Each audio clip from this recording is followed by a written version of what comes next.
are quick to take feedback. And the ones that end up at the top of the food chain, that end up going on to that, opening night and getting the ticket to Hollywood and auditioning, watch how they receive feedback. Every one of them pulls it in and takes it. You see, it's almost like they absorb it that fast. You know why? The ability to capitalize on your signature strengths and receive feedback is the combination of a peak performer. Now that's what qualifies you to be at the top of the mountain. Add this elusive spiritual factor you and I are talking about, and you start to have the excellence or the atir that Daniel had, Joseph had, Nehemiah. It's a group that are living with receptivity to feedback, which is what we call constraint theory. They know where the lid is in their life, and they're always exploring how to move that lid higher, and they're leveraging what they do best. Across the board, I find that with all of the peak performers, before I get to introduce them to Jesus, or if they don't even meet Jesus and we're still in a little waltz together, and I'm still their best coach because I'm using my gifts to help get results in their life no one else can get, because I'm hearing information when I'm working with them. How did you know that? Trust, that's why I'm your coach. But God's talking to me about how to help unfold destiny. The part that I want to really nail, and while I'm thinking about it with you, is the ability to then yield this talent and this feedback receptivity to the Spirit of God produces a force called favor. And favor is what the law of attraction, that the secret, the DVD, is trying to talk about. But it's talking about it in kind of a cosmic way that doesn't have as much specificity as it could. Because here's what this favor is.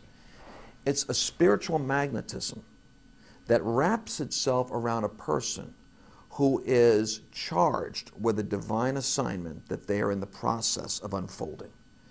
A person can be doing an assignment and not even be a believer. Because this is a little freaky for my religious friends to think about. But everybody wants to have, like, an election time. They want to have some righteous man of God to vote for.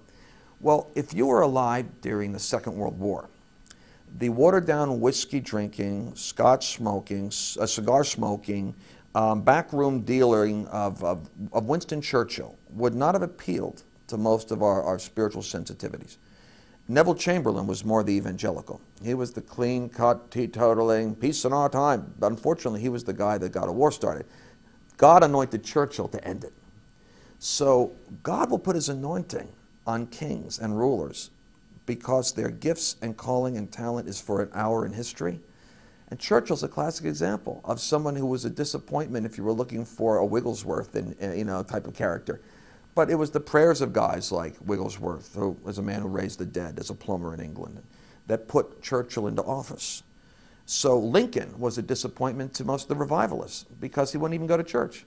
History now says Lincoln was the best president we ever had. Well, he was. He was almost like omniscient the way he made decisions, such wisdom. And there's evidence that he became a believer after Gettysburg, but he didn't go into Washington as a believer.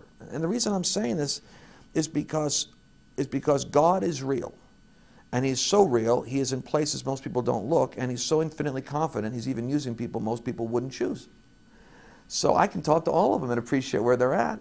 And when they start moving in their calling, their gifting, and they take feedback, Lincoln, Churchill are characteristics, they move in what Maslow called actualization. They're at the peak of the game. They're using 100% of their God-given capacity in a cause that is larger than themselves. And so they're a torch fully used up. And history, they leave their footprint in history. They leave a legacy. They leave a mark indelibly on mankind. But what makes them fascinating to me is the favor factor. Favor, by my definition, is the attraction of God to you that releases an influence through you so that every resource you need materializes in order to accomplish the assignment God gave you. And so for Lincoln, it was save the Union. For Churchill, it was our finest hour. And throughout history, you'll see God has champions he raises up who are using his gifts, growing through the constraints that they've got, wrapped in an assignment and anointed with favor. And at the end of their life, in some cases, they arrive at faith. Churchill, I'm not so sure about. He was interviewed by Billy Graham. At the end of the Second World War, before he died, he wanted to talk to Billy Graham about hope, but he had very little faith. He had seen too much. But there are probably people that hear this conversation that would say that they didn't really consider themselves very religious, but I would encourage them to re-explore spirituality and look at Jesus again, because the gifts and calling that God has given to people aren't revoked because they don't worship Him or walk with Him, but they find their greatest fulfillment when they do.